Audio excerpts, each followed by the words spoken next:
Le couteau trancha l'air avec un sifflement sec, effleurant la joue de Jade sans la blesser, mais laissant une trace invisible de terreur gravée dans son âme. « Tu n'es rien sans moi, Jade. Rien qu'une ombre errante dans ce monde qui te dévore, » hurla sa mère, les yeux injectés de rage, son corps frêle tremblant comme une feuille sous la tempête andalouse. Jade recula, le cœur battant à tout rompre, et pour la première fois de sa vie, elle murmura ces mots qui libérèrent un torrent. « Adieu, maman. C'est fini. » Ronda, cette ville suspendue entre ciel et abîme, nichée au cœur des montagnes de l'Andalousie, avait toujours été pour Jade un refuge précaire, un écho de ses propres failles.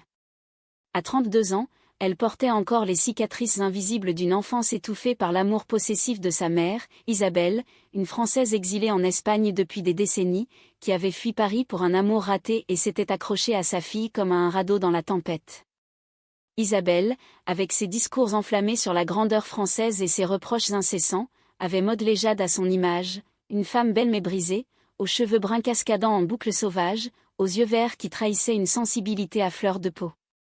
Jade travaillait comme guide touristique dans les ruelles sinueuses de Ronda, racontant aux visiteurs éblouis les légendes des ponts morts et des arènes antiques, mais le soir venu, seule dans son petit appartement perché sur la falaise, elle se sentait comme un fantôme hanté par les échos de sa mère.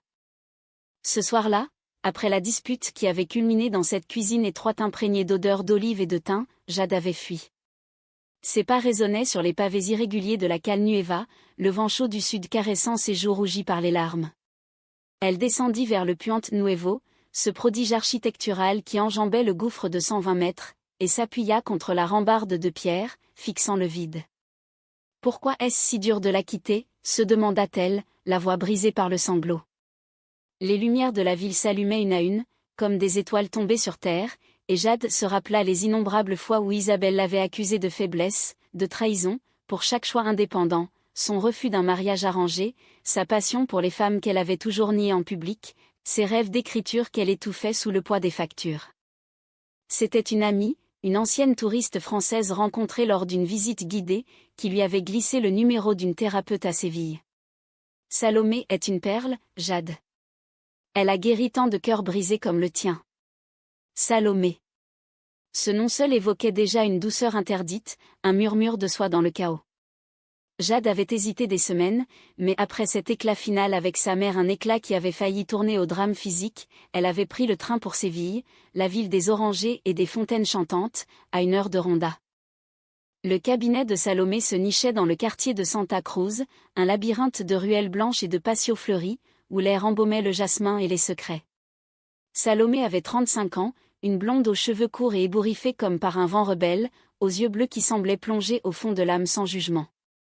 Formée à Paris avant de s'installer en Andalousie pour respirer la lumière, comme elle le disait avec un accent chantant teinté de français pur, elle incarnait cette élégance discrète des intellectuelles françaises, un chemisier en lin impeccablement repassé, une jupe crayon qui soulignait sa silhouette athlétique, et un sourire qui désarmait les défenses les plus solides. Leur première séance fut un ouragan contenu. Jade s'assit sur le divan de velours vert, les mains tremblantes serrées sur ses genoux, et déversa tout, les insultes d'Isabelle, les nuits blanches à Ronda où le gouffre l'appelait comme un amant maudit, sa solitude viscérale malgré les regards complices des femmes dans les bars enfumés de Séville. Salomé écoutait, penchée en avant, son stylo immobile sur le carnet, ses yeux bleus comme des lacs andalous capturant chaque mot. « Vous n'êtes pas une ombre, Jade, dit-elle enfin, sa voix un baume tiède. Vous êtes une flamme qui a été étouffée trop longtemps. Et les flammes, on les ranime. » À partir de ce jour, les séances devinrent un rituel. Chaque jeudi, Jade quittait Ronda à l'aube, le train filant à travers les oliveraies argentées, pour se perdre dans les confidences avec Salomé. Elle parlait de tout, de la mère toxique qui avait saboté chaque relation de Jade, de ses amours passés avec des femmes éphémères, une danseuse flamenco à Grenade, une professeure d'art à Malaga, de ce vide qui la rongeait comme le sumac empoisonne les vignes. Salomé partageait des bribes de sa vie, son enfance à Lyon, sa thérapie propre après une rupture dévastatrice avec une amante possessive, son amour pour les vers de Baudelaire qu'elle récitait parfois en français, faisant rougir Jade de plaisir interdit. Petit à petit, une alchimie s'opéra. Les regards s'attardaient, les silences se chargeaient d'électricité. Lors d'une séance particulièrement intense, où Jade avoua son attirance refoulée pour les courbes féminines, Salomé posa une main sur la sienne, un geste professionnel, mais dont la chaleur traversa Jade comme un éclair. C'est normal, Jade. L'amour n'a pas de genre, seulement des âmes qui se reconnaissent. Ce soir-là, Jade rentra à Ronda avec le cœur en feu, et écrivit pour la première fois depuis des années, un poème sur une femme aux yeux de ciel, dont les mots dansaient comme les fontaines de El Alcazar. Les semaines s'écoulèrent en un tourbillon de découvertes. Salomé recommanda des lectures Le deuxième sexe de Beauvoir, pour ancrer Jade dans sa féminité affirmée, et des promenades dans Séville pour respirer la liberté. Une après-midi, après une séance, elles déjeunèrent dans un petit restaurant andalou, sous un auvent de vigne vierge. Salomé rit à une anecdote de Jade sur un touriste maladroit au bord du gouffre de Ronda, et leurs genoux se frôlèrent sous la table. « Vous me guérez déjà, » murmura Jade, les joues en feu. Salomé sourit, mais une ombre passa dans ses yeux bleus, l'ombre d'une ligne éthique qu'elle savait fragile. Isabelle, de son côté, ne lâchait pas prise. Depuis la rupture, elle bombardait Jade de messages. « Reviens, ma fille. Sans moi, tu sombreras. » Jade les effaçait un à un, mais chaque notification était une piqûre de venin. Lors d'une visite surprise à Ronda, Isabelle força la porte de l'appartement, les yeux rougis par les larmes théâtrales. « Cette thérapeute que tu vois, c'est une sorcière. Elle te monte la tête contre moi. » Jade la chassa, le cœur serré, mais les mots de sa mère s'enracinèrent comme des ronces. « Tu joues avec le feu, Jade. Les femmes comme elles te briseront. » C'est ainsi que l'amour naquit dans l'ombre des doutes. Un soir de pluie torrentielle, après une séance où Jade éclata en sanglots sur son passé lesbien caché, Salomé l'invita chez elle, pour un thé, rien de plus, dans une maisonnette aux murs ocre, remplie de livres et de plantes grimpantes. Assises sur le canapé, face à une cheminée crépitante, leurs mains se trouvèrent à nouveau. Cette fois, ce fut Jade qui se pencha, effleurant les lèvres de Salomé d'un baiser timide, salé de larmes. Salomé hésita, puis répondit, ses doigts glissant dans les cheveux bruns de Jade. « C'est dangereux, » murmura-t-elle contre sa peau. « Mais inévitable. » Leur romance s'épanouit comme une rose de Damas en secret. Elles se rencontraient à Séville, dans des hôtels discrets aux balcons donnant sur la cathédrale, où les nuits étaient un entrelac de murmures et de caresses. Jade découvrait en Salomé une amante passionnée, qui lisait des poèmes de Verlaine nue sous les draps, qui dansait la salsa andalouse avec une grâce félina. Salomé, pour la première fois depuis des années, se sentait vivante, libérée de son rôle de thérapeute. « Tu es ma muse, Jade, » disait-elle, traçant des cercles sur son dos. Mais au fond d'elle, la culpabilité rongeait, cette relation violait tous les codes déontologiques. Elle se promit de mettre fin à la thérapie, mais les mots restaient coincés dans sa gorge. Pourtant, le paradis fut de courte durée. Isabelle, avec son instinct de chasseur blessé, flairait le danger. Un jour, elle engagea un détective privé, un vieil ami de Malaga, endetté par ses vices au jeu pour suivre Jade. Les photos arrivèrent par courrier anonyme, Jade et Salomé enlacés sur un banc du parc de Maria Luisa, riant sous la pluie fine, un baiser volé dans un café de Triana, les lèvres de Salomé effleurant la tempe de Jade. Isabelle exulta dans sa vengeance mesquine, « Je le savais. Une perverse qui abuse de ta faiblesse. » Elle confronta Jade lors d'un appel nocturne, sa voix un venin sucré. « Abandonne-la, ou je révèle tout. Ta carrière, ta vie à Ronda, tout volera en éclats. » Jade, terrassée, se réfugia chez Salomé. Elles passèrent la nuit à pleurer, enlacées sur le lit défait, les corps tremblants d'effroi et de désir mêlés. « Nous devons arrêter les séances, » déclara Salomé d'une voix ferme, mais ses yeux trahissaient la peur. « Et nous, alors ?» demanda Jade, la gorge nouée. Salomé l'embrassa, un baiser désespéré qui scella leur pacte secret. Elle continuerait, mais en marge des règles, comme des amantes maudites dans une tragédie de Racine. Les mois suivants furent un tourbillon de passion et de paranoïa. Jade quitta son appartement à Ronda pour un petit studio à Séville, prétextant un besoin de changement pour ses visites guidées. Elle écrivait désormais des nouvelles sur des femmes en quête de soi, inspirées par Salomé, qu'elle soumettait à des revues littéraires françaises. Salomé, de son côté, intensifia sa supervision professionnelle, consultant des collègues anonymement sur un cas borderline, sans jamais avouer la vérité. Leur amour s'approfondit dans l'intimité, des week-ends volés à Cadix, où elle marchait pieds nus sur la plage de la Calta au lever du soleil, les vagues léchant leurs chevilles comme une promesse d'éternité. Salomé apprit à Jade les subtilités du français romantique, chuchotant « Je t'aime » dans l'oreille de sa bien-aimée pendant l'amour, tandis que Jade lui racontait les légendes gitanes de Ronda, tissant des fils invisibles entre leurs mondes. Mais le conflit couvait. Jade, hantée par les appels sporadiques d'Isabelle, des messages larmoyants alternant avec des menaces voilées, commença à douter. Et si elle a raison? Si je suis faible, Salomé, confia-t-elle un soir, lors d'une dîner aux chandelles dans un restaurant caché du barrio de Las Letras. Salomé posa sa fourchette, prit la main de Jade. Non, mon amour. Ta mère est un mirage toxique. Tu es forte, regarde ce que tu as bâti, ta liberté, tes mots, nous. Pourtant, intérieurement, Salomé luttait avec sa propre trahison. En aimant Jade, elle avait franchi la ligne sacrée de sa profession, risquant sa licence, sa réputation forgée à la sueur de tant de cœurs sauvés. Le chaos éclata lors d'une visite impromptue d'Isabelle à Séville. Alertée par le détective, elle débarqua au cabinet de Salomé un jeudi matin, alors que Jade terminait une séance. La porte s'ouvrit à la volée, Isabelle, hagarde dans sa robe fleurie fanée, pointa un doigt accusateur. « Espèce de séductrice. Tu profites de ma fille pour tes jeux pervers. » Salomé se leva, pâle et composée.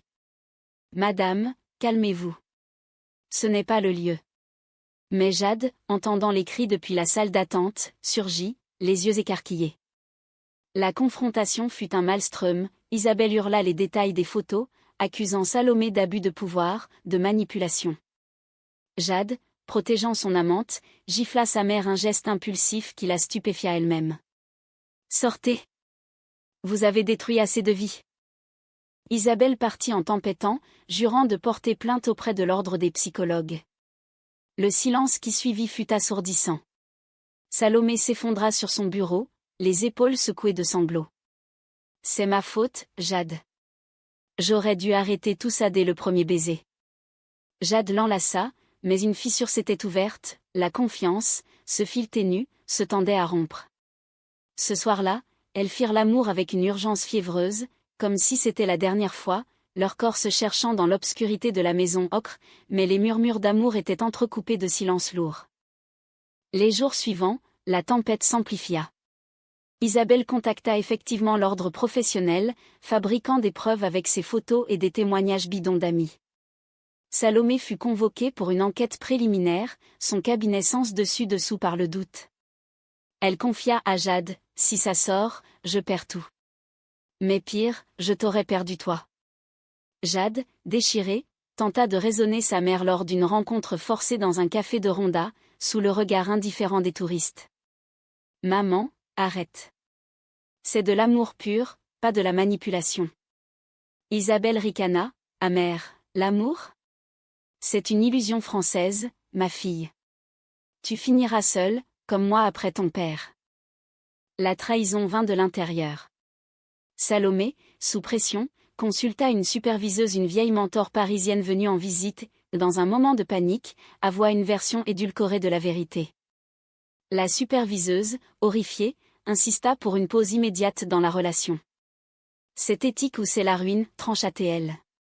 Salomé, loyale mais terrifiée, choisit de mentir à Jade. Lors d'une soirée à El Alcázar, sous les arches mauresques illuminées, elle annonça une pause professionnelle pour l'enquête, omettant le conseil de rupture.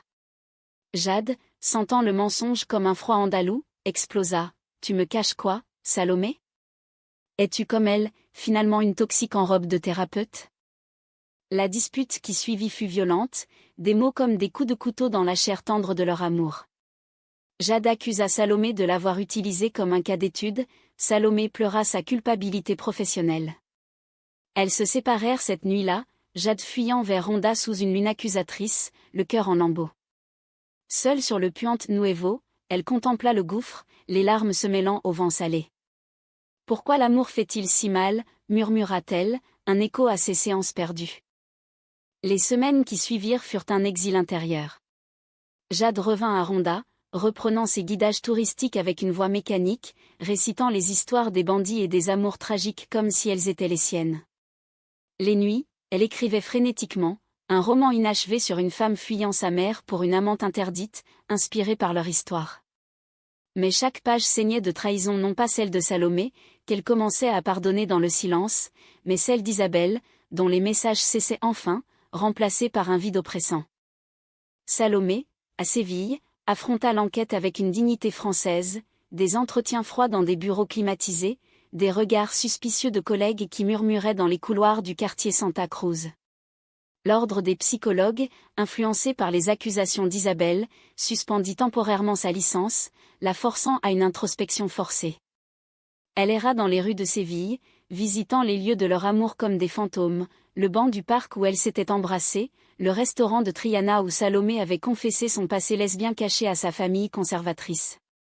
J'ai tout gâché, se lamentait-elle, écrivant des lettres à Jade qu'elle ne postait jamais, des mots en français pur. Mon amour, tu es la lumière que j'ai osé toucher, et pour cela, je paie le prix. La rédemption vint par un chemin tortueux.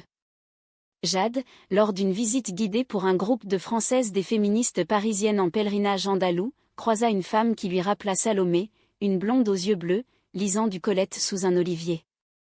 La conversation s'engagea sur l'amour libre, et Jade, pour la première fois, parla ouvertement de sa rupture avec sa mère, de son cœur brisé par une thérapeute amante.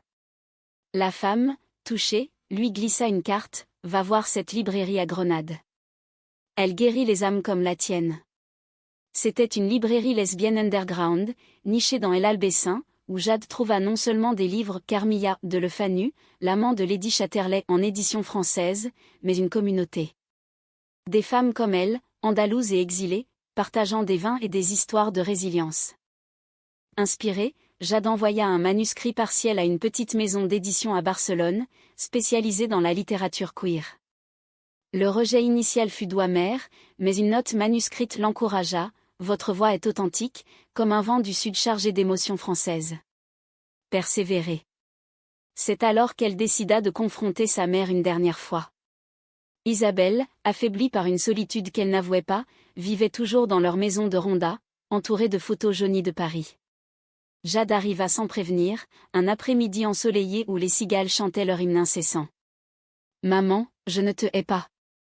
Mais je dois vivre sans toi. » Isabelle, pour la première fois, pleura sans théâtralité, « J'ai eu peur de te perdre, comme j'ai perdu tout le reste. » Elles parlèrent des heures, déterrant les racines du poison, la dépression d'Isabelle après le départ du père, sa peur irrationnelle de l'abandon.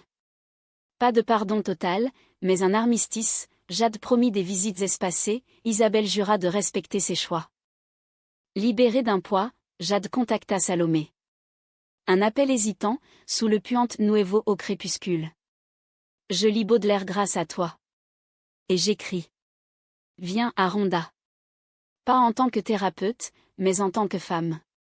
Salomé, la voix brisée par l'émotion, accepta.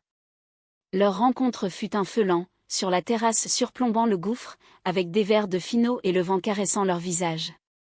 Salomé avoua tout, la superviseuse, la pause forcée, sa peur de la perdre. « J'ai trahi mon éthique pour toi, et je le referai. » Jade, les yeux verts remplis de larmes, prit sa main. « Et moi, j'ai trahi ma peur. Nous recommençons, sans secret. » Leur réconciliation s'épanouit en une danse prudente. Salomé, sa licence restaurée après une médiation où Isabelle retira ses plaintes touchées par la lettre de Jade sur sa guérison, quitta partiellement son cabinet pour voyager avec Jade.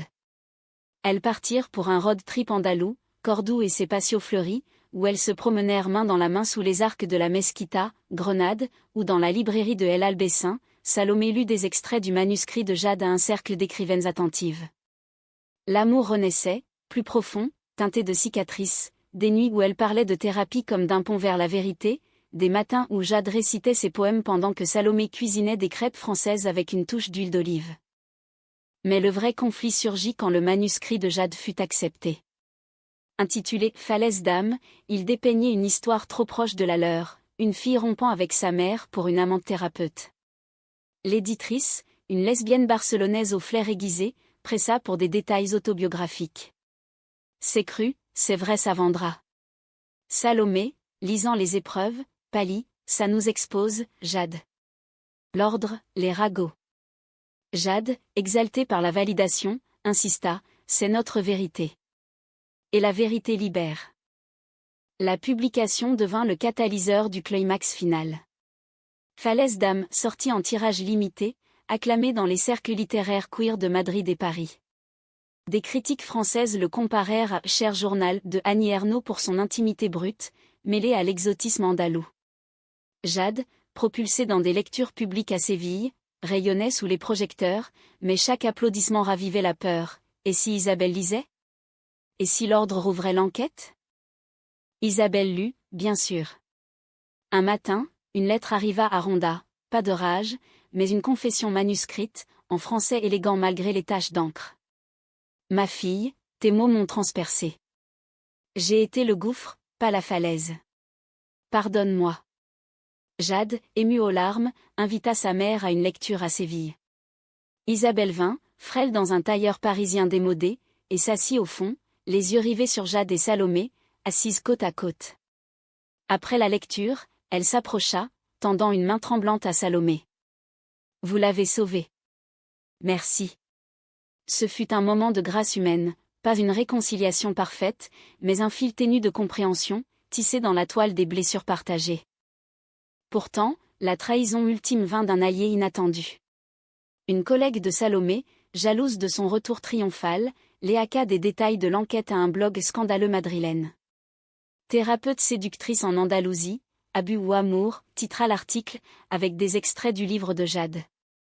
La presse locale s'empara du scandale, interview sensationnaliste à Ronda, où les touristes murmuraient sur la guide lesbienne, à Séville, des manifestations de féministes soutenant Salomé, mais aussi des regards suspicieux au cabinet. Salomé, brisée, envisagea le suicide professionnel, fermer boutique, rentrer à Paris.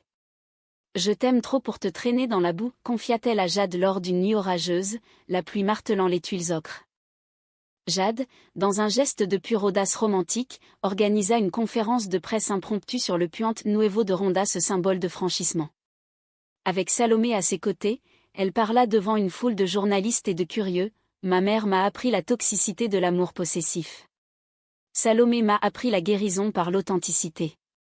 Notre histoire n'est pas un scandale, mais un témoignage. L'amour lesbien, en France ou en Espagne, n'est pas un crime, mais une révolution.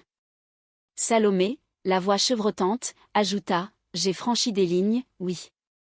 Mais pour l'amour, et non pour le pouvoir. La thérapie vraie commence par guérir soi-même. Le discours fit le tour des réseaux, des médias queer européens. L'ordre des psychologues, sous pression publique, classa l'affaire sans suite, saluant la transparence courageuse. Isabelle, depuis Ronda, envoya des fleurs des lys blancs, symbole de pureté française. Leur amour, baptisé au feu, s'affermit. Jade et Salomé s'installèrent ensemble à Ronda, dans une maison perchée sur la falaise, où Jade écrivait le jour et guidait la nuit, tandis que Salomé ouvrait un centre de thérapie holistique, intégrant art et littérature pour les femmes en quête d'identité. Le dénouement fut humaniste, teinté de mélancolie douce. Des années plus tard, lors d'un anniversaire, Jade offrit à Salomé un recueil de poèmes, à ma thérapeute, ma muse, mon abîme conquis.